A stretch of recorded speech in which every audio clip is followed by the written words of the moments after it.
Assalamualaikum warahmatullahi wabarakatuh. Waalaikumsalam warahmatullahi wabarakatuh. Pemirsa pada Suara TV, saya masih bersama dengan Profesor Dr. Kiai Haji Ahmad Bukri Aji MA MH.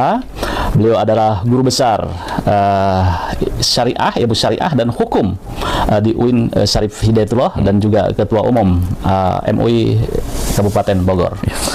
Romo Yai, kita juga pernah membahas tentang nasab habaib.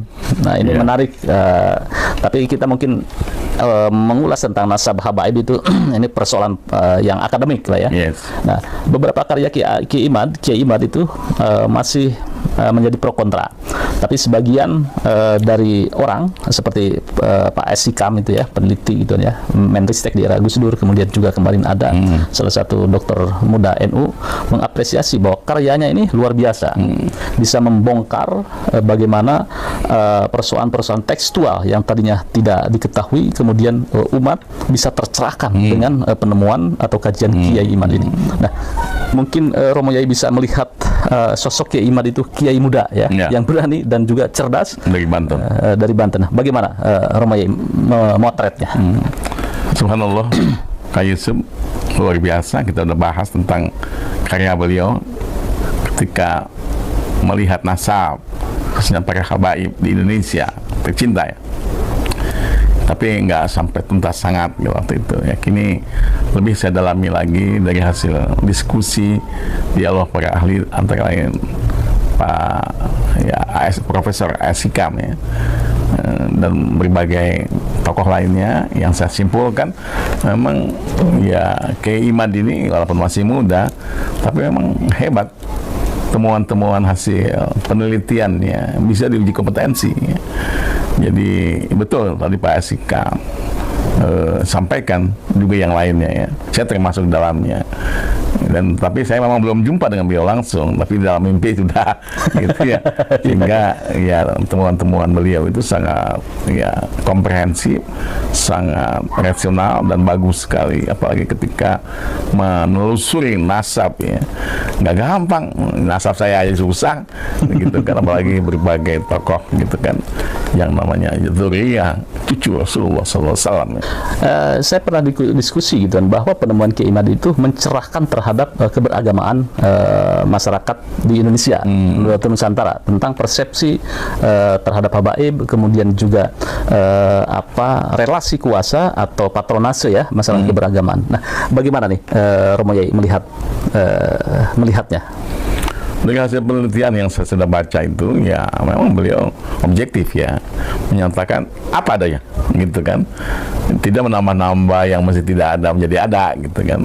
Jadi apa adanya, objektif ya. Betul dari kesan Pak S. Hikam, Profesor S. Hikam, ya yang saya baca itu kesannya beliau tidak menjelek-jelekan nasab apa dan semua, tapi ketika beliau temukan tidak ada nasab misalnya siapa-siapa gitu ya, Walawi ya, sehingga pro kontra itu kan, kenapa kan kesinggung betul yang ya, sudah ada nasabnya itu Walawi, menurut Kiai Imad tidak ada ya, soal juga di situ gitu kan. Tapi memang kalau lurus ya lurus saja, kalau baik-baik aja dengan alat bukti dan seterusnya ya. Termasuk diri saya ini yang keturunan siapa saya, bukan ada keturunan ya Balawi atau apapun, saya ya sebagai hamba Allah saja dari ibu saya, bapak saya yang memang dididik oleh beliau dari kecil itu ya, talim ngaji ke beliau, langsung juga ke yang lainnya dan kuliah gitu, dan seterusnya ya.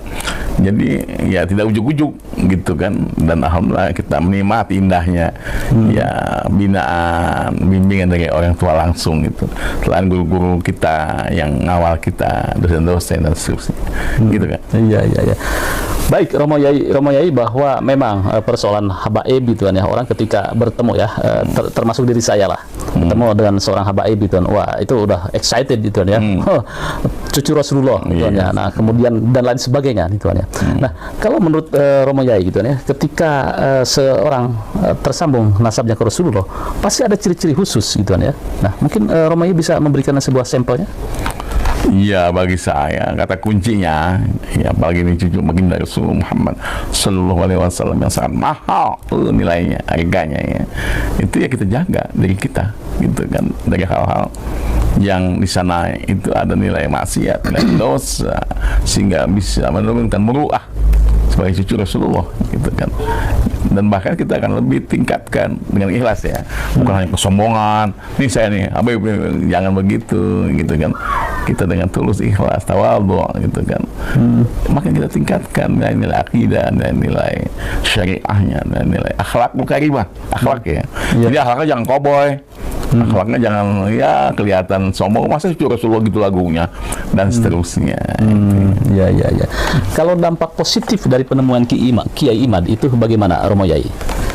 Ya tadi sudah saya katakan bahwa ya, temuan beliau ini ya atas dasar hidayah, petunjuk dari Allah Subhanahu wa taala ya, dengan banyak nilai plusnya lah dari beliau itu untuk menemukan ya apalagi tulisan gitu kan, dalam bentuk buku, itu luar biasa hidayah Allah itu, nggak gampang itu, sehingga ya kita banggalah ya Kiai Imad ini betul-betul Allah yang pilih ini, gitu ya. Maaf ya, saya bukan sombong menyatakan bahwa ini hebat ini, tidak.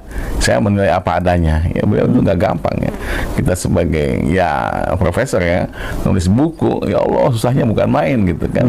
Kita memang diwajibkan bahwa berapa belas buku, jurnal, Scopus lagi untuk profesor itu kan. Dan tulisannya mesti di mana-mana. Bukan hanya 1, 2, 3, minimal 3 ya, internasionalnya. Itu ya, sampai saya alhamdulillah dari Jinau dapat 10 tulisan ya internasionalnya ya, antara lain Saudi, kemudian ya Mesir, kemudian Jordan, kemudian Jepang, kemudian ya itu kan Jerman, dan alhamdulillah yang lainnya ya Perancis dan seterusnya. Artinya kita bisa berdakwah di situ, nilai-nilai dakwah kita komprehensif gitu, sehingga dalam ujian profesor saya ini tulisan di Amerika, Pak ini gimana?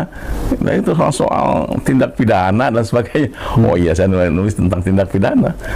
Kemudian terbitnya di Amerika nggak ada soal, terbit mah izin Allah.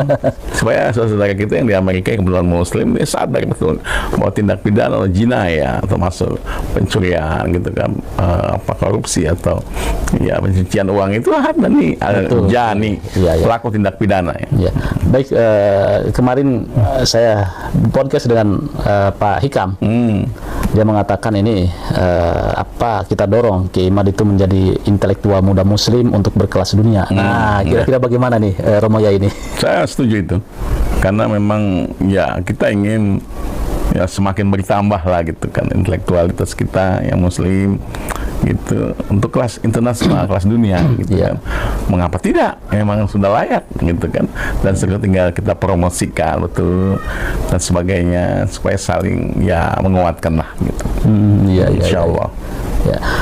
Sebagai closing statement, kira-kira bagaimana saran terhadap Kiai Imad, kemudian juga terhadap para habaib ini kan subjeknya itu kan habaib ya, yang nasabnya apa dikritisi oleh Kiai Imad? Subhanallah, kepada Pak Kiai Imad saya sudah sampaikan tadi, dan bahkan sebelumnya juga saya salut sekali, tawadhu juga walaupun masih muda, mungkin apakah usianya lebih muda atau lebih tua dari saya gitu kan, kayaknya lebih muda ya, melihat terusan perjuangan cinta ilmunya itu. Dan kepada para habaib, jangan merasa tersinggung dengan hasil temuan atau buku, hasil penelitian dari Kiai Imad atau dari yang lainnya. Kalau untuk kebaikan mengapa tidak gitu, jangan sampai kita terjebak sebagai yang mengatasnamakan dalam nasab kita cucu baginda Rasul Muhammad SAW dalam kemaksiatan dan dosa, na'udzubillah. Maka kita akan semakin tingkatkan kualitas ya ibadah kita, amal saleh kita, dan ya apalagi ya nilai kebajikan lah kita usung bahwa kita cucu Rasulullah ini gitu, dan seterusnya dalam hal-hal yang baik-baik. Baik, terima kasih Romo Yai. Terima kasih pemirsa Persuara TV. Itulah apresiasi atau penghormatan guru besar UIN Syarif Hidayatullah di bidang hukum Islam atau syariah terhadap karya Kiai Imad. Mudah-mudahan ini menjadi sebuah pencerahan dan temuan yang berkarakter ilmiah, cukup kayaknya sepertinya ini layak menjadi sebuah disertasi ya. Oh iya, insyaallah calon doktor itu. Terima kasih, jangan lupa like, share, subscribe pada Persuara TV. Wassalamualaikum warahmatullahi wabarakatuh.